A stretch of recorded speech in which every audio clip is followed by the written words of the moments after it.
In less than 2 months, Americans will be required to have a real ID. Starting May 7th, you must have this real ID to fly domestically unless you have a valid passport. But as we all know, getting an ID of any kind sometimes isn't as simple as we'd hope. So we're looking into some of your biggest questions. If you can't get yours in time, Meghan Bragg verifies those answers for us. The DMV delays and trouble getting in for an appointment. Many people are wondering what will happen if they don't get a real ID in time. So let's verify.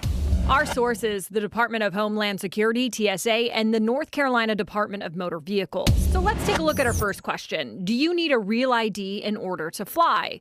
According to the Department of Homeland Security, travelers using a license to fly must present a real ID by May 7th, or they will not be allowed through security. However, according to the TSA, a passport, photo ID issued by a federal organization, permanent resident card, U.S. Department of Defense ID will work. The next question, if you get pulled over and don't have a real ID and only a regular driver's license, will you get a ticket? In an email, the DMV told us real IDs are for federal purposes only, like flying or visiting a federal, military, or nuclear facility. So you don't need a real ID just to drive. And finally, do you still need a passport if you have a real ID and are traveling internationally?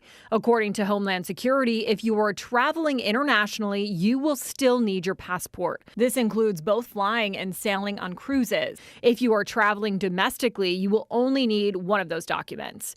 So we can verify that, yes, you need your passport if you are traveling internationally. With your Verify, I'm Meghan Bragg.